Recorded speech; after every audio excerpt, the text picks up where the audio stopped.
The BBC has been told by 8 charities that a mental health crisis is looming as the lockdown is eased. They say a tidal wave of patients who were left untreated during lockdown will require care after the pandemic, and they believe services won't be able to cope. Our reporter Simon O'Leary has been speaking to families who lost loved ones to suicide during the pandemic. Ben in particular felt he had to live his life at 1,000,000 miles an hour so that he didn't have to stop and let those demons come into his head. This is Chris Brown. 2 months ago, his son Ben took his own life. He was 22, studying engineering, and months away from starting with the army. Lockdown made things difficult for Ben, but his dad says it was only one of many factors which influenced his feelings before his death. Lockdown, of course, gave him a lot of opportunities, I'm afraid, to just sit on his bed, lie on his bed, and let those demons play with his mind. It all goes into slow motion when she starts pushing the words out.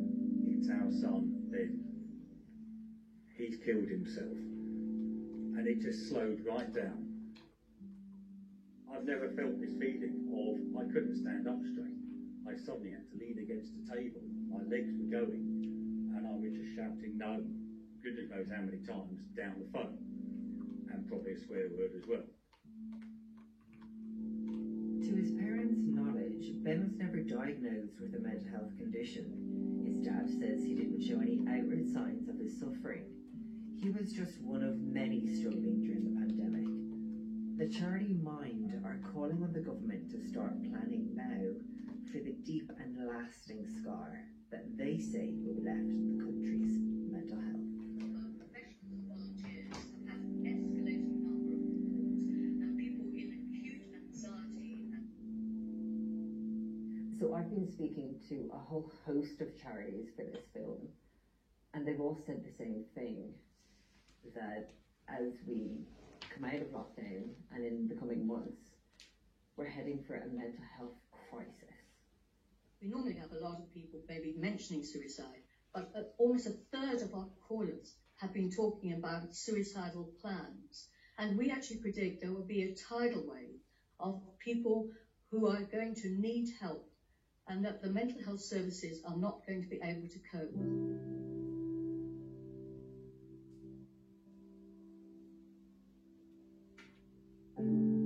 He was a very bright and colourful character. He brought like a big energy to any room that he came in. You would always know he was there. For 34-year-old Daniel Furness, the very prospect of lockdown was overwhelming. Daniel had bipolar disorder, and just days before the lockdown was announced, he voiced his concerns online. I messaged him kind of on the day that the announcement was made and said, you know, I understand that this is probably going to be very difficult for you. Please just reach out to me anytime you need to chat. He wouldn't give it away how much he was kind of struggling. My sister would send him like kind of Snapchats every morning of our little niece because that really brightened up his day. She was a bit like a natural antidepressant for him. But the day after posting that Facebook update, Daniel was found dead. My brother called me, and I think his words just were he's actually done it.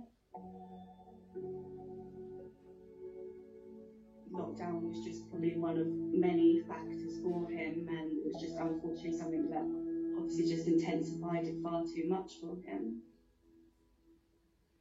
The government first published advice for people with a mental health illness on March the 29th. That was 2 days after Daniel was found dead. We went to the Department of Health and Social Care with Daniel's story, and I've just got this email in response. I'll read you what they say. They say they've given just over 4 million to mental health charities like Samaritans. And this is on top of 5 million already made available to charities through the Coronavirus Mental Health Response Fund. the system has been under a lot of strain for years, so it was already very much up against it. So there is already evidence that there's going to be an increase in levels of mental illness. If you're feeling suicidal and you feel that there's nobody you can turn to, I think it's very important that people actually make contact with somebody that they trust, get some immediate support. If you're really in crisis, you can contact your GP. Mental health services have got crisis lines. If you don't know the number, you can go through 111. And of course, you can always speak to organisations such as First Samaritans. Even if you're surrounded by family and friends, in ordinary times, it can be a distressing, isolating factor to be thinking about suicide. But I think lockdown has compounded that. People are reporting that they don't have the normal support channels open to them, and a lack of privacy as well. Being actually in the house, surrounded by people who care about you, but are not necessarily the ones you want to disclose difficult topics to.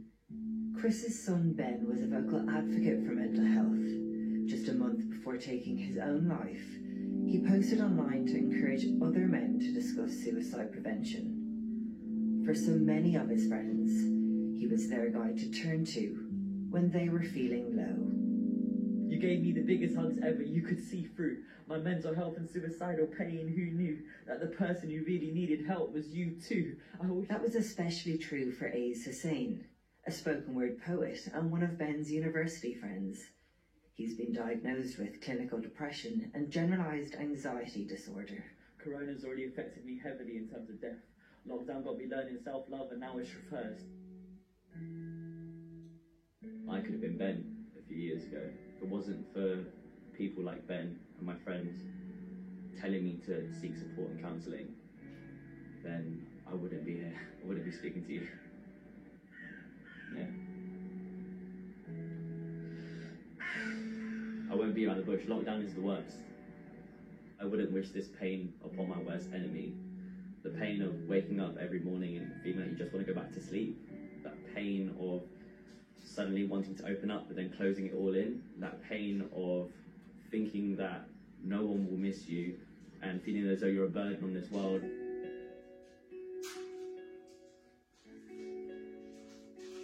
I wish I could have helped you. I should have seen the signs. Man with the happiest smile on me, reading between the lines. Take it from me. Take it from Ben's family. I beg you, reach out before you have to feel this agony.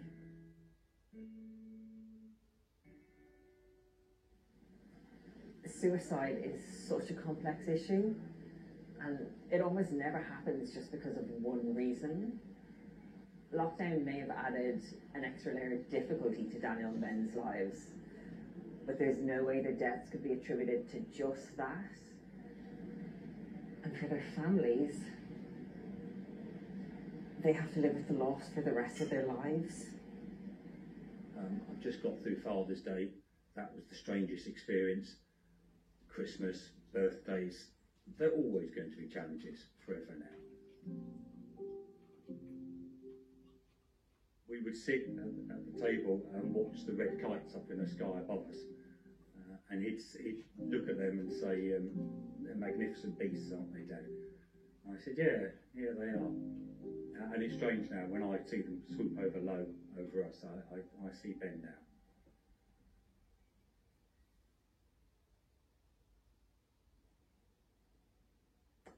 Simon and Larry with that report, and it was filmed and edited by Sean Clare. Let's talk now to Paul Farmer. He's the Chief Executive of the charity Mind. Hello, Mr. Farmer, good morning. Morning. I'd like to get a sense from you of the scale of the mental health issue, that the kind of problems that will have been triggered or exacerbated by lockdown. Well, we're publishing today the results of a very large survey of around about 16,000 people, vast majority of whom experience mental health problems at the moment. And over 2/3 of them have said that lockdown has made their mental health worse. And amongst particular groups, particularly people with conditions like eating disorders or obsessive compulsive disorder, that number increases to around about 3/4 of people. So there can be no doubt that lockdown has been incredibly difficult for people with existing mental health problems, and it's also put many people who maybe previously didn't have mental health problems at greater risk of developing those issues. Why? Well, lockdown is not some of the basics of lockdown are not great for our mental health. The phrase self-isolation in and of itself is not good for our mental well-being. We've been forced to be detached from many of the reasons that keep our mental health good. We call them the protective factors. So it might be the ability to hug your grandchild or go and play team sports. But we also know that risk factors, those factors that can really challenge our mental health, have been increased as well. So if you're from a black and minority ethnic community where you're seeing greater incidence of friends and family members passing away, or if you're living in an abusive household, then your mental health is put at particular strain, or indeed if you've been a frontline worker having to cope with the traumatic impact of coronavirus. All these issues come together to really create, I think, quite a significant mental health emergency for this country in the coming months, which we're really going to need to address. Well, NHS England have told us that mental health services are still open and working round the clock to support people through this pandemic. Is that fair? Yes, I think it's fair that mental health services are definitely open, and in fact, we, as you saw in that really powerful film, it's so important to encourage people to go and seek help. But something that definitely happened during the lockdown was that the number of people who were referred into mental health services went down, despite the fact that there were people who were clearly suffering in silence effectively. And so there's been a bit of a disconnect in some parts of the country between the services and their ability to be able to reach out to the people who need them most. I think that is absolutely changing at the moment, and it is important that people do reach out and seek help from mental health services. But as you heard in that film, we know that services in and of themselves previously to COVID have been under an awful lot of pressure. And so the investment in the long-term plan for mental health as part of the bigger NHS plan is hugely important, and that needs to be accelerated in order to be able to meet this kind of growing need that we're undoubtedly seeing at the moment. Paul, stay with us. We're going to have a word with Labour MP Liz Twist. She's chair of the all-party parliamentary group on suicide and self-harm prevention, and we're going to have a word with her on the phone. Liz Twist, sorry about the technicals, but we're happy to talk to you. Thank you for speaking to us. Now, the government have told us they've given over £4 million to mental health and wellbeing charities like Samaritans, Young Minds and Bipolar UK. Because the government is well aware that lockdown will have had an effect on people's mental health. Is that enough? Well, I think there is always more we can do, Victoria. And one of the clear things is about getting out the message to people about the need to talk and to, if you're feeling low, if you're finding it difficult, to talk to someone like Samaritans about how you're feeling. What is your sense of the scale of the problem that this country is going to have to address when we probably come out of these lockdown restrictions when it comes to mental health? Yeah, I think it's difficult to quantify, but it's clear that all of us have been affected in different ways, and some people have found it alienated from their friends and their family.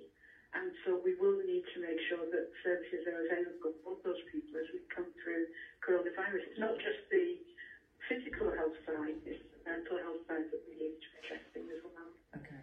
Paul Farmer, you're making certain calls on the government today. What are they? Yes, so alongside the results of the survey, we're publishing our 5 tests for government. We do think this is a critical moment for tackling this mental health situation that is both real in people's lives, in people's communities, but also we can predict certain problems coming down the line in the next couple of months. We think government need to invest additionally in community mental health services so that people can get quick access to the kind of help and support they need from the NHS, particularly protecting people who are most at risk, those people who have been put at risk as a result of coronavirus. There's the need particularly to think about the economic impact of the consequences of coronavirus and supporting people who are on welfare benefits, and we're very disappointed to see yesterday's announcement about the changes around conditionality, the benefit sanctions for people. Particularly, we also want to focus on legislative change and also focusing on the mental health of children and young people. I think this combination of approaches for government, these are 5 critical tests. It needs a cross-governmental response. It's not just the job of the NHS here. It requires help, support from across government to make these changes happen. I think this is a really key crossroads for making change happen for people with mental health problems. So many people have struggled through this coronavirus period and do need extra help and support. Thank you very much, Paul Farmer, Chief Executive of Mind. Labour MP Liz Twist, Chair of the All-Party Parliamentary Group on Suicide and Self-Harm Prevention. Let me give you the Action Line website address if you want to contact organisations or websites that can help you with the kind of things that we've just been discussing. And it's bbc.co.uk/action line. And let me also give you the Samaritans number as well, if I may. Call for free, 116 123. That's the Samaritans free phone number, 116 123. The number is staffed 24 hours a day, 365 days a year. Right, we have got so many messages from people who live and work in less